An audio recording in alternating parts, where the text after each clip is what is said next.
yes. Spread your wings for me tonight. Happy Tuesday. Happy children Tuesday. Of the lawn. Happy Tuesday to you, children of the lawn. It's whoop. Wow, I'm feeling a little shallow. There you go. Nice trick. Yeah, it's, I can go in and out anytime I want. I have the magic button. Buttons are working. It's nice. Oh, Gail put a little dog emoji that looks like Remy. Dog emoji. Dog emoji. I do not see a dog emoji. On Restream. Oh, well, that's why. So let me give you the 411 here on the Ponderosa. No, Kitty put it. I'm sorry, I said Gail. Oh. Kitty put it. It's like this: Labor Day or Memorial Day weekend. See, I'm already at the end of summer. And we had, we watched all the races, watched the Formula One race, and watched the Indianapolis 500. which was exciting in its own way towards the end. I thought it was good. Yeah, it was good. What was the? Oh, what happened with the formula race? Well, it doesn't matter. Anyway, somebody won, and it wasn't our guy. So Right. that's Because of the pit and the way they pitted Charles Leclerc. Yeah. Well, yeah. Anyway. But Chico won. Checo. Yeah, but that's Red Bull. Yeah, Red Bull. Checo. Yeah, but we wanted him. We were okay with him. Sergio. Yeah. Anyway, so it's been an interesting weekend. I've been splitting my time in the studio now that I've got Oxzoomed on its way to the powers that be to spread it throughout the universe. Oh, wow. Oh, wow. Kitty said it's in the 90s there. She lives in Detroit. Well, yeah. Man. Yeah, that's man. hot. That is hot. It's in the 90s here. Yeah, this is hot. But you see, that's what I was saying today. For us, we're used to it. Sue said the same there in Pennsylvania, New Jersey. Yeah, it's crazy, man. But I'll tell you what else is crazy. I'm in the studio and I'm working now. I'm composing some stuff. Tension underscore for crime. That's all you need to know. It's supposed to make you uptight right before something happens, or when something happens, or when. Anyway, so I'm in there in my scary, freaky, creepy, making my sounds, and every once in a while I got to take a break and shake it all off a little bit and walk. I'm walking. I leave the studio and I'm walking down the hallway towards the bedroom, and I hear the sound of lesbian porn coming from my bedroom.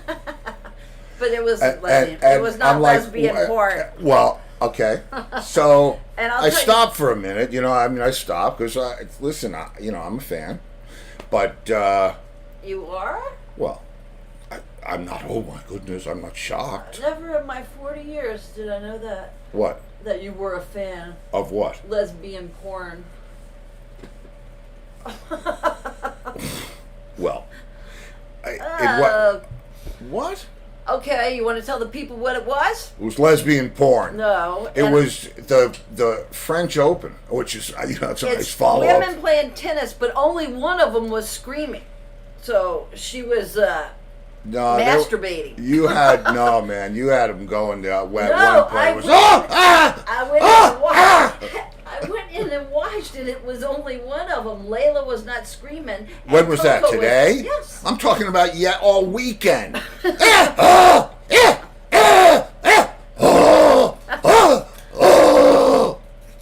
Well, Some of those really they get more energy when they hit the it's tennis like ball. I say. It always gives me energy. Always. But today it was just one of them doing the screaming. So that was a solo project. Yeah. Speaking of solo projects, I keep trying to come up with names for my record.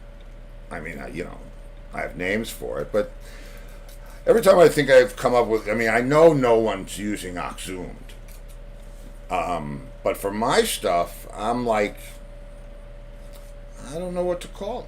I really don't. I thought I had a great idea. Unfinished business. I said, Lori, look up unfinished business. And she said, well, there's about 1,000 of them. Yeah. So. Oh, more weather report. Pat said it was 95 degrees this afternoon, and now it's 65, and that's in New Haven, and it dropped 30 degrees in less than 2 hours. You're in New Haven, Pat? Oh, wait. Maybe I read it wrong. And Shocker. Mark Visconti said 93 in Eastchester. Eastchester, America? Eastchester. Eastchester, New York. New Haven, God. yeah, New Haven. Wow. And Sue Guys said, are all over men the place. love that. What? When was what? Sue said, men love that. No. Well, all right. I'll qualify it. The first adult magazine that I ever got was two girls. It didn't typify lesbians as we understand them today. It was obviously, For the men. Yeah, exactly. So it had, but it was so, to me at that age, it was so shocking to see that. I had never even imagined that in my life. So it left an impression, that's all. Now, believe me, I do not want to watch lesbian porn. There's nothing, that's. I'm glad to know that. Because I just, that's not happening. Only when you make me put that dress on. Oh, God. What about the guy? Did you guys see the guy in the dressed like the old lady that smeared whipped cream on the Mona Lisa in the Louvre? Yeah. To bring attention to global warming. Yeah. His cake was melting. Man, I tell you what, it's the Wild West out there. But he was dressed like an old lady in a wheelchair so he could get closer so he could to be in it. the front row. Yeah. And then smears cake on the Mona Lisa. Yeah. And then tries to bring, say that there's global warming. Well, okay, but that's not like being positive and making it positive. Well, it is, because look at the cake. If there wasn't global warming, it would have stuck. It was a big smeary mess. It was. It's whipped cream, ridiculous. It's well, okay. It's it's getting stupid. Oh, we have a guest coming in 2 minutes. Oh, I see. Keyboardist Dave Keys. Dave Keys. Played with a bunch of people. It's funny because when we used to see this record, we would go downtown to the record store. We would see this record by this guy named Sleepy LaBeef, and we never knew who it was. When you were kids? Yeah, well, when we were younger. I mean, it would have been. Well, when you say we used to. 70s. Me and my friends.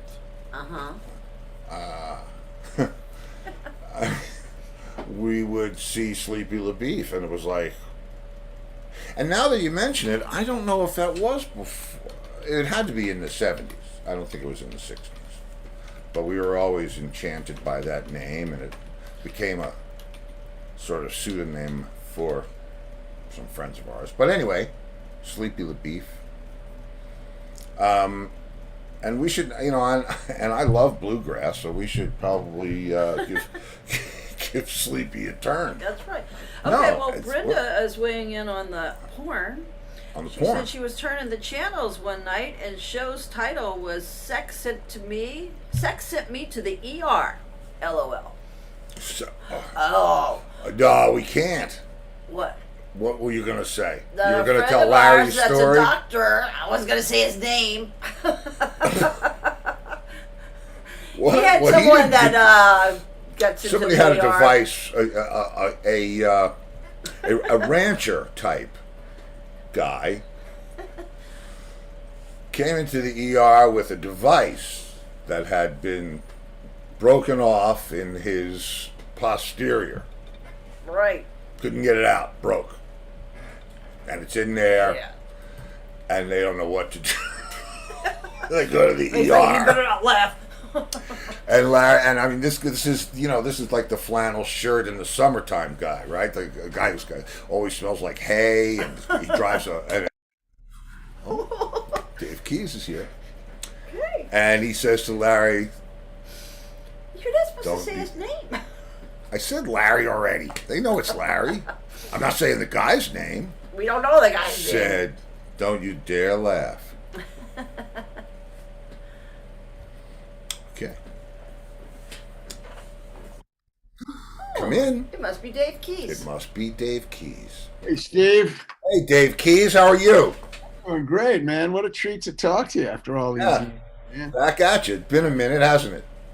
Yeah, it has been a minute. Yeah. Yep. Well, I see the keys appropriately placed in the background, which I'm, bravo. Yeah, I tried to. I moved the piano into the perfect position for a maximum, right. Maximum zoomery. Zoomery, absolutely, yes. Yeah. Yes. Yeah. What is that, if I may inquire? I'm always interested in everybody's instruments. Well, there's a baby grand back there. There's a Kawai over there. Okay. Actually, the piano I played when I was a kid, and eventually in the mid-'60s, my parents bought it, and my folks had it for a long time, and then they gave it to me eventually. So it's a piano that I've beaten into submission. It's pretty severely, but it's a great piano. And I've got a B3 actually next to me. I see that. I see an RV 122 in the background. Yeah, it's actually an H12, and the H12 has only a stop speed and a fast speed. So it's a similar Wow. size, but it's about late 50s or so. I got that in a Goodwill shop for a couple of $100 about 4 No years. corral. No, no. Eventually, I added um, it. I added the Trek 2 for the percussion and stuff like that. But it's the guts of I think it's a B2. Ah, yeah, that's it, man. There's nothing like that. There's No, nothing like those tone generators. I've I had an A100 for a very long time, but it just, if you don't stay on top of it, and if there's yep, not, there's not a Hammond dealer around here. I'm sure there are guys that could fix it up, but for the amount I used it, yeah. I let it go to somebody that was really gonna, wail on it. It's like having a old Stratocaster or something and keeping it in the case. It's not really fair. I hear you. I hear you. Got to keep it. You got to keep it lubed, and it's like David Johansen used to say to me about playing the accordion. It's like a mistress. You got to take it out every once in a while. Yeah, exactly right. Well put. That's funny. It's David Johansen now. Yeah, there's a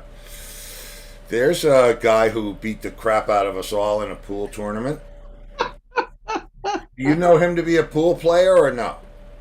To be a pool player, no, I did not know him to be a pool player. No. Well, I mean, I did this. Oh God, it was years ago at a place called Cafe Society in the city, Yep. and and he was, we were teamed up. I was playing with Dallas Taylor from Crosby, Stills, Nash and Young, and I forget who he was with, but Dallas sucked, so we got knocked out in the first round, and I just watched it. And David Johansen's like sitting on like a high, like a high bar stool, like Minnesota Fats reading the paper, and he'd get up and bam, and Wow. But yeah, Where was that Cafe Society at? Was it in New 21st and York, Broadway? In Manhattan, Was downtown. it 21st and Broadway? Yeah, I guess that was it. Yeah, Yeah, it was that corner building. yeah, yeah. Okay, I did a long. I was playing with a swing band with actually a cat I'm sure you know, Stan Bronstein, who played in Elephant's Memory. Yeah. And Stan we had a 10-piece swing band, and we started playing there in, I'm going to say probably 87, 88. We were doing a trio on Sunday nights, and then we were doing the big band on Mondays and Tuesdays. The gig lasted about 3 years, man. It was fantastic. But that was quite a place, man. It's amazing to me because I had heard of Sleepy LaBeef years ago, and it was a not a joke because the guy's obviously a serious musician, but the name sort of fit somebody that we were, and it was just became a thing. Yep. And what occurred to me is, I love bluegrass, like real picking, real serious, Foggy Mountain Breakdown, kind of Yep. Flat and Scruggs, that type of, but the high energy stuff. I don't really want to, although I do like, the Soggy Bottom Boys, Man of Constant Sorrow. But there's just something about that music, and like for you to play with Sleepy, that you don't just get into that style, man. You just that had to. It's just weird where the river takes us. You know what I mean? And how did you get there? I'll tell you the quick story on that. And just for those who might not know Sleepy, Sleepy was about 6'8", weighed probably 280 pounds, and he looked like a basset hound, hence the name Sleepy. His real name was Thomas LaBeouf, Labeouf. It was French, Yeah. French, and he was from Arkansas. And so Sleepy was just, from the Elvis days. I mean, he was on Sun Records in the old days. And I was up in Boston I got out of school in 79. and I was playing country music at the time. And Sleepy had he had a camper that he traveled around in, a big, like a Winnebago kind of thing. And he broke down at a place called Allen's Truck Stop up in Amesbury, New Hampshire, which is just on the border. And Sleepy was the kind of guy, wherever he ended up, he ended up. So he ended up staying at this truck stop for about 3 months, and he lived there. And I was doing a country circuit at that time, and an agent named John Penny, who had the corralled the country market up in New England at that time, said to me, you know, there's a guy, you ought to play with Sleepy. And I went on the road with Sleepy. And within 3 months, I was in Spain with him playing bull rings in front of 10,000 people, because he had gold records in Spain. Wow. Boogie Woogie Country Girl was one of his big hits. And he was Spain. In Spain, yeah. So it was quite an experience, and he was the kind of guy, he'd give me these cassette tapes and he'd say, Dave, here's some tunes you ought to check these out, you know. And it was Jerry Lee, and it was obscure Elvis. There was a guy named Carl Mann, some old Carl Perkins, because I was always into the blues and boogie stuff, Jerry Lee, all through high school and stuff. So that just was right up my alley. So I would play 3 or 4 tunes to warm up the crowd with a bass player and a drummer, and then we'd bring Sleepy out. So that was pretty cool at that point in my life. That had to be very cool. Was it fun playing with him? I mean, was he? He was great. He was great. He was a deep guy. You know, he was a very deep thinker. I steered away from politics with him and stuff, but aside from that, we had a really, really good time. And he was somebody that I worked with him. I did the last gig with him before he passed about 2 years ago. I brought him over to Switzerland to do a festival. So we stayed in touch over the years. I played on some of his records. Wow. Special relationship. Let me tell you what, all kidding aside, right? I mean, he is obviously at the center of Sleepy LaBeef, so it's not like he's shocked that anybody's having a little fun at his expense. But it never ceases to amaze me how full circle this business is. I mean, here I am at Hunt's Music on the corner of Mamaroneck and Maine in White Plains, and there's Sleepy LaBeef. And it's like, and now here's, it's just amazing. I love that about this business. It's what this show is all about. The not even 2 degrees of separation between us all. Well, Steve, when I first met you, it was at Spodioti's. Oh, 21st Street. Yeah. Yes. So I don't know if we could put a time on that, but I'm going to say early 90s, maybe? Yes, I would say 90, 91-ish, yeah. Oh, God. You and Mark were doing the jam. It was a jam. I don't know what night, Monday night or something that started around 11:30, 12 o'clock. Yeah. And that's when I met you. I did that for a little bit. It was, man. I mean, it was amazing to be able to do that stuff. Yeah. Do you remember who played that night? Well, Mark Hitt was playing guitar. Right, yeah. There was a woman named Veronica was playing percussion. I don't know if Bobby Nathan was involved in it at that time. Honestly, I don't remember. I think I got involved. I was playing with Buster at the time, with Johansson and Randy Michaels. Randy, man. Yeah, of course. I think that's how I ended up getting into that.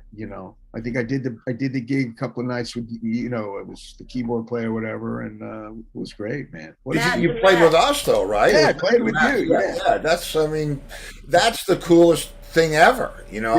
I used to love doing that. It was so.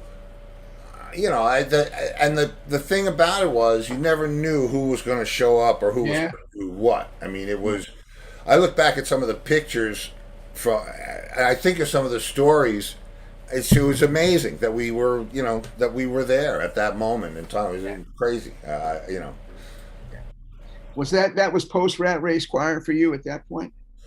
That was Prost Rat Race Choir. Rat Race. The history of that is I never. I mean, everybody says, when did it end? It never really ended. It just kind of. Yeah. But I was off doing other things. But I remember in the '90s, I was played a couple of shows with them, and then we did a reunion in '97, and then we did one in 2017. So every 20 years or so, it's time for a gig. But Spody's was me. That time, late '80s, '90s. That's when I was playing with John, and I was touring with Leslie, playing with them, and touring with Leslie West, and I was into. Just I wanted to see more of what was out there, and so you go where the opportunities are. Sure, of course. If the one thing about Rat Race is I would still be there if there was a reason to, if you can't live on goodwill. Yeah. Yeah. And it's all or nothing for me. So but the city, man. I mean, that was such a. I missed that. Well, I did my first recordings in town in '68, but I didn't get into that whole city, the whole Manhattan thing until later. Yeah. I don't know whether I don't really regret that. I don't regret anything, but I sure enjoyed it when my turn came around. It was great. It was Right. great. Did you do China Club as well? Yeah. Oh yeah. Yeah. Well, that was Bobby Nathan was doing it. Johnny Cement. Yeah, Mom back. I had him on the show. Yeah. Who I'm still in touch with. Julio.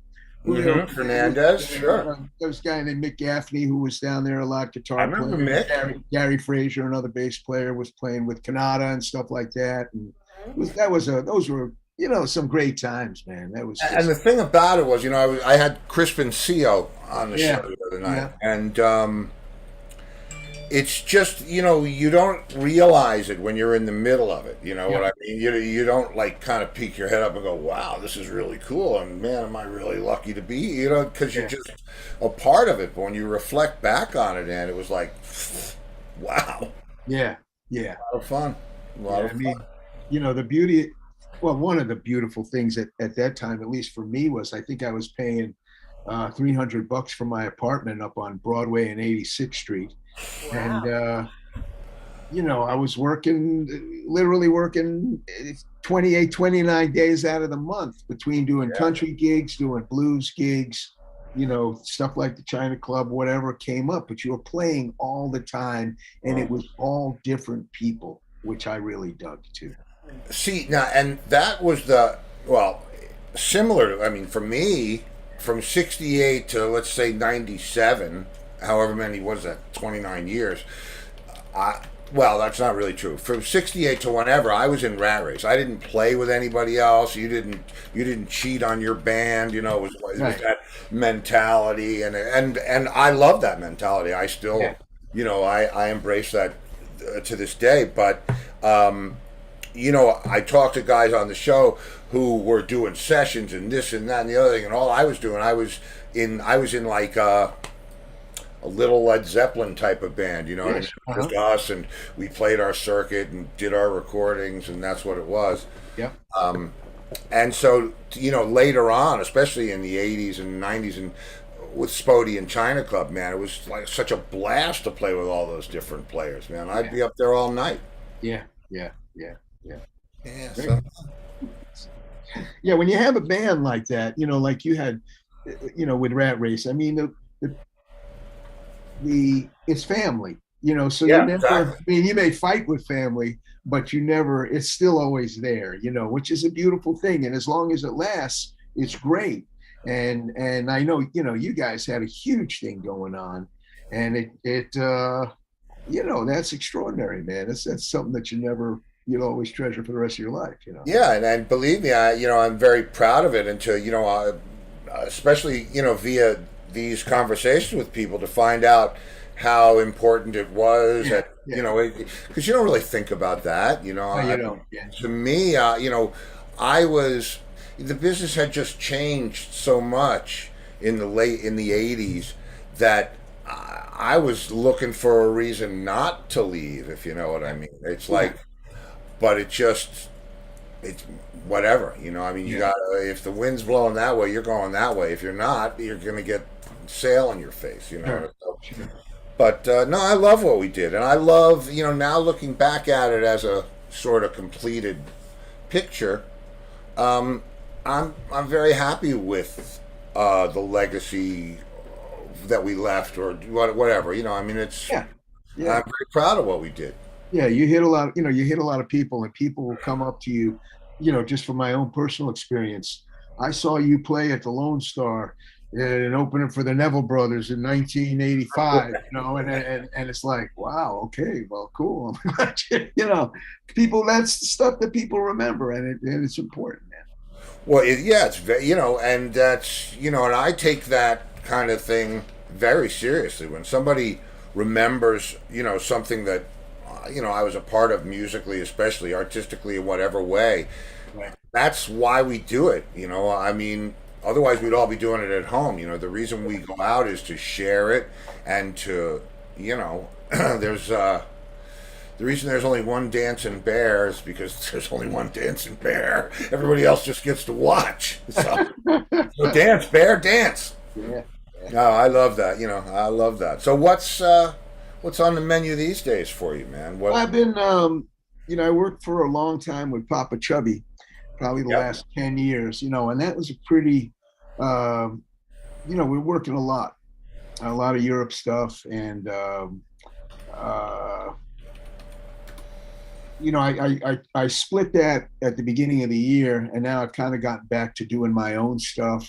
And I'm working on a theater project, actually, the story of Alan Freed, the DJ who first I wrote. know. Yeah, I Yeah, know Alan I know Freed. you know who it is. Yeah, I mean, yeah. he was the first white DJ to play black music on the radio, and so that's been going on for about 5 or 6 years. And we hope to do something in the fall with that. So, in the meantime, I'm writing. I'm putting out another record. I put out 6 CDs. I'm putting out another one probably middle of the summer.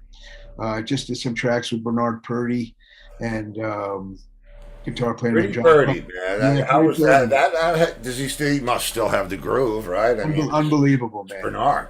Unbelievable. The Purdy Yeah. Shuffle. So Yeah. he's it's pretty magical. So we've been doing stuff on and off for a while. So I finally got in the studio with him. I was really happy about that. So I'm writing a lot of stuff and just keeping the ball rolling. Yeah, and isn't that what we do, man? I mean, That's what we do. Yeah. It's well, constant reinvention, as you know. And mhm. you keep I've always been open to different opportunities, and things come.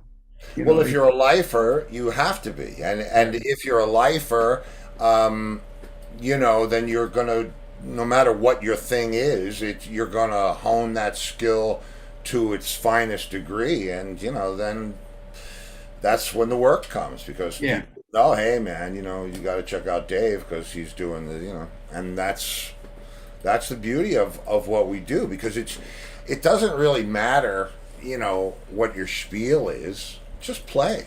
I'll know. Yeah. Yeah. Yeah. I don't need a resume. Yeah. Just hit that chord. And and you always know. And that's why those jams were so awesome because you'd get everybody in town. I mean, we played together but then all of a sudden Jeff Healey shows up Yeah. or Carole King shows up or and it was, man, and nobody, when I remember the night at Spody's when Carol showed up, Yeah. and I recognized her because I'm up on stage and I can see over everybody's head, and I think it was my birthday party. It was when Maddie used to always throw a birthday party. They did it at China Club too, just Yeah. another excuse to have craziness. And she's walking. I forget what the guy's name, the security guy. You remember the big guy the guy. Yep. He's leading her through the crowd, and I'm expecting her to get up on stage and start saying, "All right, you do this and you do," and it was nothing like that. She got up on stage, just started playing like, and Wow. it was, that those places were the great equalizer. You Yeah. didn't go in there and bring your attitude. You went in there and brought your A game. Yeah. Yeah. Yeah. Yeah. Yeah. It was great, man. It It was was. great. Yeah. Yeah. So it's. I'm glad that I'm glad that you're writing. I've been, I've been doing a lot of writing too because I do underscore for Right. Right. different shows, and I've just started up again, and it's like so. It's almost perfect timing with everything that's going on out there because Yeah. I don't, I don't. I mean, I would tour if there was a tour to do. I Right. don't know that there's a tour to do for me. You know what I Yeah. mean? Yeah. I'm getting ready to release my. I don't even know what to call it. I did a great deal with Deco Entertainment for 2 volumes of the Entwistle material, and they're going to put out my stuff. So it's like now all of a sudden, what is my stuff? Right. It's fun though, man. I mean, it's nice to have that kind of focus. You've got to get your song list together. You have to figure out which songs. It's part of the process. I love it. Yeah. Every time I put a record out, it's it kind of pulls you in to, well, here's where I am right now, you know, and so it's always good, and the process is, it gets easier on certain levels and it gets more complex, but the hope is that each one is better, than the one before.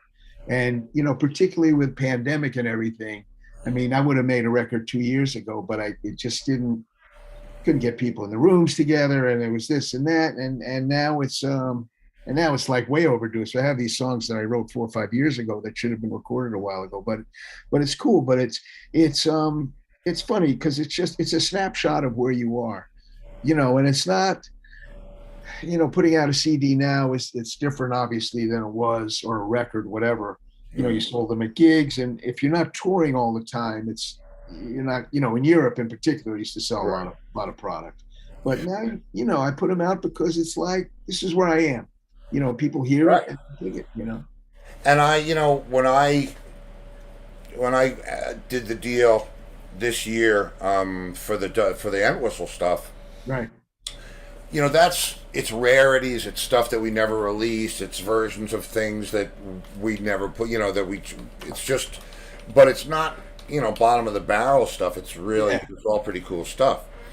But I was thinking, how do you support that?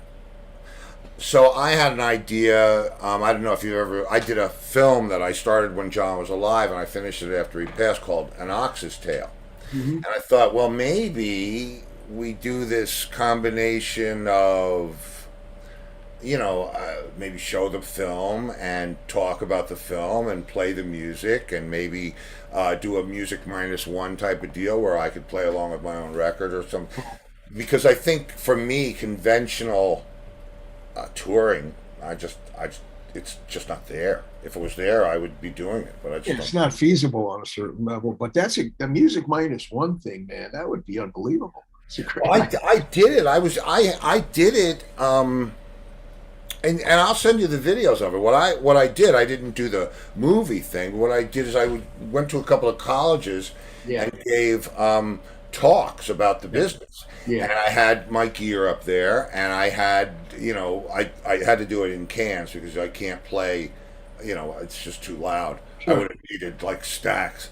And I played a couple songs and talked about what I was doing, and talked about the business, and Yeah. I tend to try to put a positive spin on things. The business can be, it can be like brutal, Brutal. but it's also the dream. So Yeah. Yeah. you know, so It's funny. I was just down in Memphis for the Blues Music Awards, and They have this thing called, and the award show is on a Thursday night. And this year, because of the pandemic, they have this thing called the International Blues Challenge, where every blues society in the country, and there's like probably 100 of them now, and Europe gets to send a band to Memphis. And they do fundraising and blah blah blah, and then all the bands kind of do a playoff. You have six bands in one night, and in say 7 or 8 venues throughout Memphis, and the winning band goes the next night, and it gets it's like a Yeah. playoff. And I actually won this thing in 2000. It was, and it was great. But to see, just to watch some of these cats and kittens, men and women, and it's much more diverse than it ever was. The love of the music and the thrill of seeing some guy up there who, not necessarily a terrific player, but man, he's living the dream of his life being up there. Yeah. And that it brought me back to just, a moment like, 40 years ago when I was like, you have those first moments of like, wow, this is great, man. Yeah. Yeah. And it's weird how it changes over the years. You never, I was always a ponderer with regard to the future. I was always thinking about, what's coming, where am I going to go, how am I going to be. And you know what they say: if you want to make God laugh, tell him your plans. But it's like you said, you kind of have to reinvent. You got to retool it. It's like, and I think that's the beauty of what we do. Because it's tough to go out and be Rod Stewart. Tougher than it was a million years ago, because they, not because of any other reason, but they expect a certain thing from him. Yeah. You know what I mean? So you can't just go out and put a country band together or a bluegrass band. We have the freedom to do whatever we want, and and that's the thing. Doing this record that I'm doing, I listen to all the possible songs that I would put on it, and it's almost like K-Tel presents 20 completely different things that have nothing to do with each other. Yeah, but that's But okay. but getting back to what you were saying about doing the educational programs, I think as musicians, one of the more important things that we do is we it's like a spark that you can give to people, because what we do is special, man. Yeah, And it's funny. I was reading. I don't know if you're a baseball fan or not, but I was reading this thing about this guy Bob Gibson, who was an incredible pitcher in the I '60s. remember Bob Gibson. Yeah. Okay. And the guy interviewed Bob after he retired, and he said, Bob. The interviewer said, "Bob, you seem like you're sad," and Bob looked at him and he said, I'm a baseball player. I have the chance to do this thing that, and then to go back to like our quote normal life. It's like, you get juiced about doing a certain thing and about being able to affect people and put a smile on people's face and have them go like this, in a positive way. And that's something that's really important and special, and something that through the workshops and things, I think you can really bring to people. So it's just, you put out your stuff and you try and make, without sounding corny about it, you make the world a better place, because you're hitting people in the heart. Well, anytime you can spread joy on any Yeah. level, I mean, unless I don't know if there's music that's supposed to bum you out. I haven't heard that music. Well, maybe I have, but I don't go to those clubs anymore. It's a beautiful thing that we do. I celebrate it. It wasn't really a choice for me. It was, when I Yeah. was in kindergarten or first grade, you think, I want to be a race car driver, I want to be a veterinarian.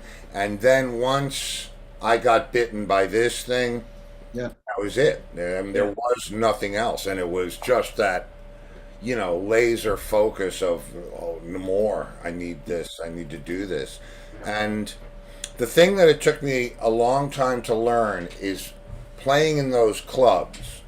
The big clubs, 1,000, 1,500 people jammed in there, all standing up for hours just waiting to see you play. That was the magic. Because I've played big festivals and arenas and all that stuff, and it's not what I always imagined it would be. I remember when Bob Mayo went to play with Frampton, and those guys were playing. He left Rat Race. I'll see you in '73, and went and he had actually been playing with Peter on and off to that point. But I thought, wow, and it's wow, but it's different than you think it's going to be. Yeah. Because you're more, I don't know, you're more when you're in an enclosed space with 1,000, 1,500 people, and I did this pretty extensively with Papa Chubby in Europe, a lot, more than in the United States, but a lot over there. It's just the people are right in your face, and in the stadiums or whatever, it's a little more. They're not, it's just different. It's different, but you have to project. You have to be bigger on a certain level, but it's a different emotional thing. Well, the thing about I don't know if it was this way for Leslie, but for Entwistle, he said he hated playing. Not that he hated the actually doing it, but he didn't like playing big venues because he wanted to see the reaction on people's faces when he blew them away with something. You know what I mean? And you don't get that when you're playing the Garden and there's that whole pit. It's not that way. Yeah. And it was good in 2017 to go back to what was it, Mulcahy's on Long Island and play a set with Rat Race, 2 nights, and just to do that one more time, that was like closure for me. Anyway, Yeah. It's funny. I saw the Stones. I don't know, maybe 3-4 years ago at the Meadowlands, and we were all the way back, which is whatever. But you're watching the show on the screens, and as a musician, I want to see the interaction between the band. I want to see, particularly the rhythm section. I want to see, the bass player, Charlie and Keith. I want to see them eye to eye, catching those moments. And that was totally lost in that kind of setting.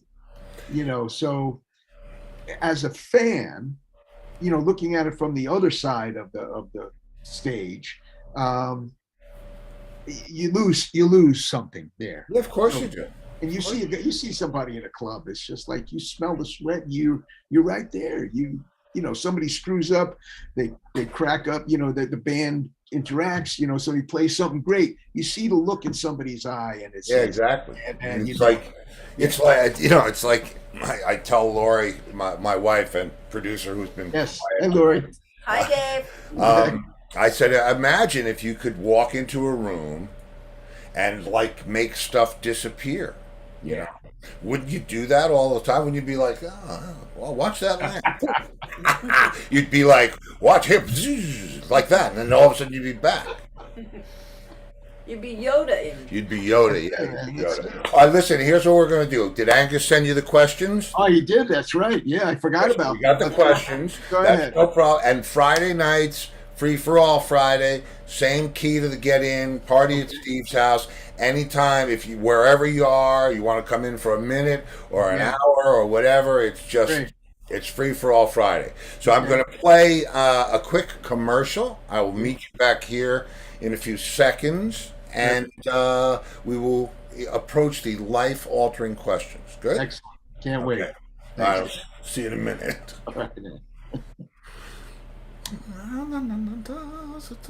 Oh, I know. Here it is. Bang. Most of you know I live in Southwest Florida now, and one of my favorite places to grab a bite to eat is Jason's Deli. Scott and Diana Willis have been in business here for over 20 years. The truth is, Jason's Deli has bigger choices of better food. You can eat healthy and enjoy the taste of quality ingredients. They're open 7 days a week for dine-in, pick-up, or deli delivery. With 4 convenient locations from Naples to Cape Coral, Florida, they are a must-try. Jason's Deli, where all good things come from wholesome ingredients. And Bradley's Jewelers in South Fort Myers. Diamonds, bridal, you name it. Estate, custom design, and expert repair. Bradley's Jewelers, South Fort Myers. They specialize in amazing moments. Oh, yes. Yes. There you go. Okay, back to All right. Dave. Wow. Okay. Yeah, it's real. You know, it's high level production around here. Cool. You got some terrific sponsors there, man. I'm impressed. Yeah, well, you know, food and diamonds are 2 of my favorite things. Diamonds I can do without, but food every day. You know, Julie, you know, diamonds are a girl's best friend, right? Yeah, not this girl. No. All right. Unless it's a baseball diamond in the playoffs, then. Well, those sandwiches look good too. So Sandwiches were awesome. I mean, that place. You know, I'm in the deli wasteland, and you know, this is kind of like an episode of I Star know, Wars. I know. You know, Yeah. you know, there's not a lot of friendly planets around. But man, when you hit a deli that's like the real deli, it's awesome, and they're really good. So When you're from, when you live in the island in New York area, delis and pizza are, it's hard to. Yeah, I know. I believe We you. have I know. found- Everybody's got their own thing, but man, I have trouble finding a sandwich some places. I can't. Yeah. And where are you now? I live in Rockland County. I'm by the Tappan Zee Bridge. Oh, okay. Yeah. Land of good delis and pizza. Yeah, that's. Yes, Yeah. I mean, Johnny's my favorite pizza yeah. on earth, to date, is down in Mount Vernon. Yeah. Johnny's Pizza on Lincoln Avenue. Yep. I've You heard so about it. desire. Yep. We used to drive down there. We lived in Putnam Valley. We used to take the dog, put him in the back seat. Yeah. It's an hour to get down there. Yep. Right, 40, maybe 50 minutes. Yep. We would call in the pizzas 10 minutes before we got to the exit.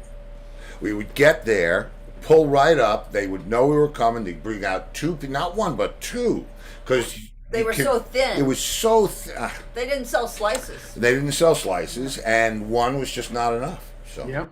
and they were gone before we ever got home because you can't reheat it. It's like No, you can't. No, you can't reheat it. No. yeah, but you're close, man. I mean, that's Yep. that's good. All right, so here since Go ahead. we're on the Yeah, subject of segue. food, Yes. you have toured, you have traveled, you have eaten and seen things all hither and yon. Favorite restaurant on the road? You know we're going to Belgium. I want to go to Murgatroyd's on whatever. It's got to be the Rendezvous in Memphis. Best barbecue. Ooh. Right off of Beale Street, the best barbecue in my eyes. Best barbecue. Really? Yep. I mean, lunch, you go in there for lunch, and they only have ribs. Ribs, coleslaw, beans, nothing else. But That's it? Just ribs? For lunch, yeah, because you go in there at night, it's too crowded. You can't get in. Wow, So man. every time I go down to Memphis, that's where I go. Wow, Beale Street. Man, I had a Rendezvous. Rendezvous. No, The no, I was thinking about it. I had That's the name a of the restaurant he likes. the Rendezvous one. I loved. I spent quite a bit of time on Beale Street now, here and there, and every time I hear the name or remember that that particular area, just I get flooded with memories. That was crazy times. But Beale Street, you go from one club to another, sit in with this one, that one. Oh, there's Dolly Parton. There's Loretta Lynn's club, or it's amazing. It's really fun. Yeah, okay. So we got that. All right. Yep. So here we go. We wrote that down too. On the travels, throughout the between restaurants, the set list comes out, and there it is. Your favorite song to play live. What's that song? The favorite song to play live is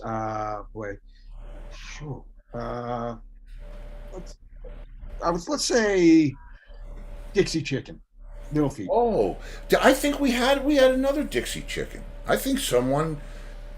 I think Yeah. that's familiar to me. I think. I would say either that or One Way Out. How about that? If we're dealing with I like Dixie Chicken. One Way Out's good. I used to play that when Mayo was in the band. We used yeah, to I'm play sure. that. Yeah, yeah. But yeah, okay. Well, yeah, okay. Okay. Dixie Chicken or Who does Dixie Chicken? Well, it's Little Feat. Little Feet. Oh, okay. There you go. A lot of people like them. Yeah, they do. That's why I think we've had that song before. I Okay. think you're right. Set list comes out this time. Not so happy. Don't really ever want to play this song again. What's that song? I know Brown Eyed Girl gets a lot of votes. I have to go with, as a blues man, I'd have to go with Mustang Sally. Oh, we've gotten some Mustangs. We've Yeah. Yeah, we've had 23 brown-eyed girls. yeah. We have. That's the most popular. That's I the don't want most- to play again yeah. song. But I'll tell you. Let me tell you. Can I tell you a quick story? absolutely. Okay, so Jerry Vivino, great sax player. Oh, I know Jerry. Sure. Okay, he did the Conan O'Brien show. Jerry lived in Rockland County for a long time, and one night I was playing a joint in Nanuet, New York, and Jerry lived around the corner. So I said, Jerry, come on by. So Jerry comes on by, and he takes the horn out. We were having a ball. I have a 5-piece band. Jerry's playing, blah blah blah. And there was a woman that helped me carry the equipment in at the beginning of the night, and the place wasn't that crowded. And she, at some point in the night, she requested Brown Eyed Girl as a way of thanking her. I was trying to be gracious, and I said, "What, you were so helpful, helped me get the gear in. What song would you like to hear?" And she said, "Brown Eyed Girl." Jerry has the horn in his hand, and from the moment that she said "Brown Eyed Girl" to the moment we played that ba ba ba ba ba, Jerry, the horn was apart. The feather duster was in the reeds, and the horn was packed up, and AJ looks at me and he says, "I just got really tired." Wow. We had played 2 bars of the song. He was gone. That's pretty funny. Oh, There you go. that is funny. That's listen. That's both of those guys, Jerry and Jimmy. Jerry and Jimmy, man. Yeah. Yeah, there's some stories there. Beautiful cats. There's some great stories there. Okay. All right, so that's a good answer. Mustang yeah. Sally. Yep, Mustang Sally, man, and yeah. See, now I was bummed out to find out that the Rascals didn't write that song. They did. They did that song. I didn't know Yeah. they did. Yeah. See, now you're making. I think it was Sir Mac Rice is the writer. Yeah. Yeah. But it was. But who cut it? Who was? Well, Pickett had a huge record Yeah. with it. Yeah. Yeah. I'm not sure if he had the first one, but he had the definitive kind of cut it. Yeah, Wilson Pickett. But yeah, Mustang Sally. Man, I saw them do that. Yeah, Wilson Pickett. Whatever. Anyway, that's I liked that song for a while, but Just played it too many times, yeah, it's and then are we doing the Rascals version? Or are we doing? Yeah. It's do you do the one of these the choke thing? Did we do that, or do we not doing the choke? Or Yeah. But anyway, okay. So now you're a keys man, which is appropriate. I mean, come on, Dave Keys, right? Yeah. If you could absolutely shred at any other instrument other than the ones you know how to play, I mean, kill, oboe, classical, harp, timpani, whatever it is, what would that instrument be? Gotta be guitar. Yeah. You can take it with you wherever you go. It's a babe magnet. Come on. Yeah, it's like a puppy, kind of. Yeah. It is. It's it's a total. I mean, in college and stuff, everybody was playing Hendrix, and I'm a piano. I'm a keyboard player. It just wasn't. It was tricky at that time. Drums. I mean, and I love trios. And I have to say, you having played with Entwistle, I got into the Who. I love the Who always, but I really got more into them in the last 5 years, where I was watching a lot of videos, and we were doing these Who, Papa Chubby does Who stuff, and I was blown away what Entwistle did. totally, the three of those, forget about Daltrey, not forget about him, but You can forget about You him. can no, we can forget about him. he, Bonham and Mooney. Moon, I'm sorry, And Keith, Entwistle, yeah. the interplay, what Entwistle was playing was just unbelievable, and I didn't really appreciate that until later in life. But the Who was the first rock concert I saw. Wow, that's pretty cool. That's where? Tanglewood in the Oh Berkshire. wow, yeah. My mother took me. It was the summer of Woodstock. It was B.B. King, The Who, and Jefferson Airplane was the closer. Oh, wow. Wow. That's I it was funny because I liked the Who. I was into the Who like to Quadrophenia. Yeah. And then when Mooney died and all that happened, it was I didn't not like them, but I wasn't like I can't wait till the next record. Yeah. I had moved into for me if I was listening to it, it was because it served my musical direction. Yeah. And I liked the bombastic Who from Live at Leeds. I liked the dynamic Who from Tommy. Yeah. And that whole thing. And John used to talk about Mooney. There's this thing that we did. It was edited out of the film. We didn't use it in the film, I don't think. But he talks about how Moon would play with everybody in the band. Yeah. But if Daltrey was singing something that had cadence to it, he'd be playing with Daltrey, or he'd be playing with John, and so he gave everybody all the choices of it was just wide open. Yeah. And I think that's why playing with John for me was so much fun, because we just got to go nuts. Yeah. But as a drummer, Steve, let me ask you this, because watching some of these old videos, and I actually watched the show that I saw at Tanglewood. These things were on, like in Wolfgang's Vault and stuff like that. I was amazed at how elastic the time was. Oh yeah. Like it was all over the place. But in the context of what it was, that's what made it, Well, you would think you would think that Mooney was responsible for that, and in many ways he was. But playing with John, when we would jump into those old blues standards, Summertime Blues or Young Man Blues or Shakin' All Over, that time was elastic as well. I mean, he used to like to play faster, and and we were all over the place. And I think that's why we got along as a rhythm section, because I like to push and pull. I'm not the pocket guy. If you want that guy, you got to call Sean Pelton or respect. But sure. I'm a lead drummer, and John was a lead bass player. Yeah. All getting back, the three of those guys, Pete, Keith, and John. Everybody was a lead player.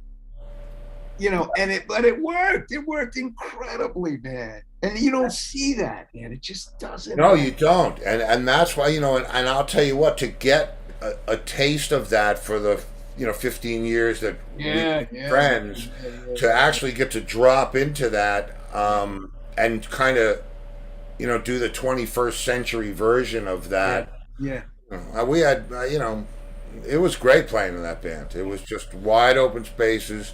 And John used to say, somebody asked us in an interview, what's the new band sound like? And he said, well, it's bass and drums and some other guys. Great. Yeah. I gotta check out. There's YouTube clips of you guys playing, I'm sure. Yeah, just look for the John Entwistle Band. There's Woodstock and Great. And it's funny because those are the we do John's Who songs. We do the original songs that we wrote for for the various projects, and then we do some of those classics. Like I said, and it's just like, let's make some lamps disappear. Okay, here's the big one. If you could play one show with anybody, living or dead, because I think you live in the world that I live in. I'm a live guy who records as opposed to being a recording. Yeah. If you could play one live show with anybody or any combination of guys, living or dead, who would Yeah. it be? It would be with Willie Dixon, bass player Oh, on Chess Records, Howlin' Wolf, and I'm a sucker for Keith Richards. Oh, wow. wow, man. That would That be my sounds 3. good. That would be, yeah. Because that that's a would be rhythm good. section to me that is just, you know, I mean, Wolf was just such a powerful force. Yeah, yeah. Um, You need to have Clyde or Burn, or Pretty Purdy back there, Clyde Stubblefield, or yeah, but, yeah. But man, that's well, that I'd pay to see that band. And Dave, I have to tell you, there's so many of our regular people saying what a great show tonight was. So we Oh, thank good. Well, Steve, it's amazing. You talk about coming around full circle. I get this email from Angus. Oh, how'd you like to do the show with Steve Luongo? And it's like, 40 years we're looking at. Easily 40 years. Yeah. Yeah, man.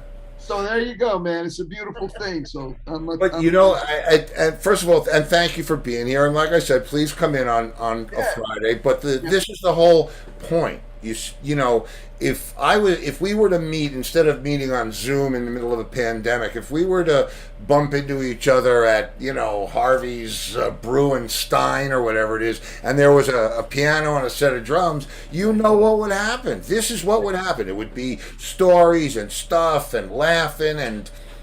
That's what makes this, in my opinion, the greatest gig in the world. So, Excellent. Anyway, man, so what a blast. Thank you for being here, bro. I'll send you some links. I'll get all the contact details from Angus. Great. And don't be a stranger, man. This is fun. And I should tell you one thing, because I had never heard of your Leslie before, because we're off, we're but do you remember the High Boys? The Leslie High Boys? Oh, the tall ones. Yes. Yeah, I've seen one recently, actually. Yeah.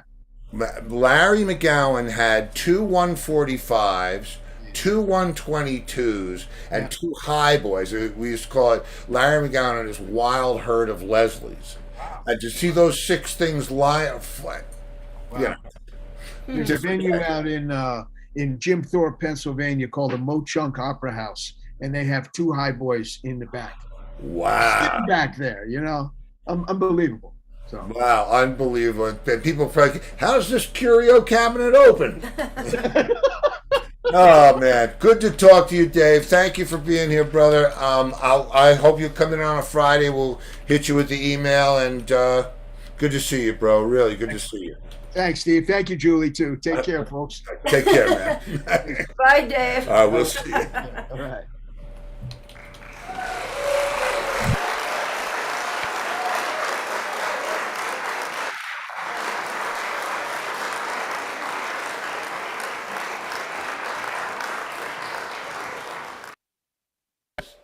Yeah.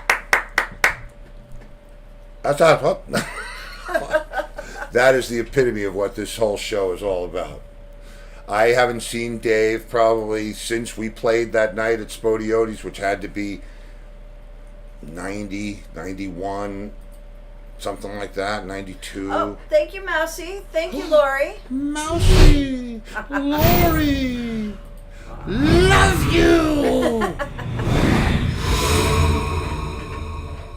Yeah. So y'all picked right up where y'all left off. Man, and it's just, I'm telling you, and Mousy knows, if you've been in this business for a minute, you know how, it's like, we started watching The Mandalorian. Yes. I'm not going to go into the TV Baby thing. Yoda.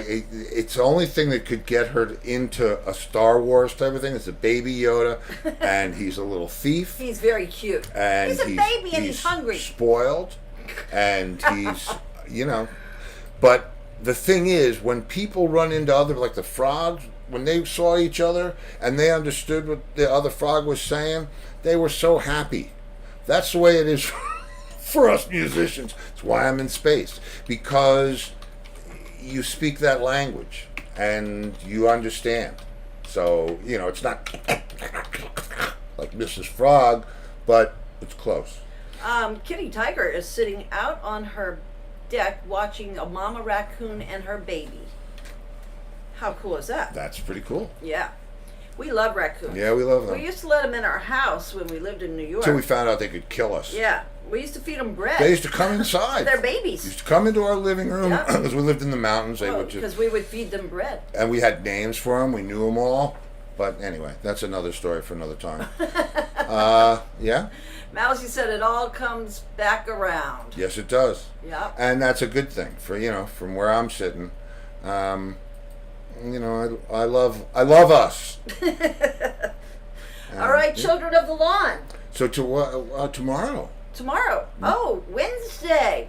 Anything Nobody goes had anybody Wednesday. request? No, listen. I'll find stuff. All right. You don't have to request. The baby is staying close to mama. That's good. The baby is staying close to mama. Oh, Mousy said they call raccoons trash pandas. Well, that's true. Waschbären. Wash bears. Yeah. Yeah. They're funny, man. I tell you what. I remember when it was before we had dogs, so it had to be like in the early '80s when we were living on the mountain, and they would just. Yeah, Sue said, you find stuff for tomorrow night.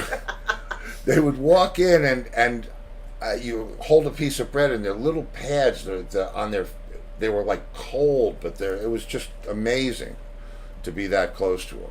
Yeah. And I told you the raccoon And then story. we found out that if they were rabid or whatever, we could have been bitten and died.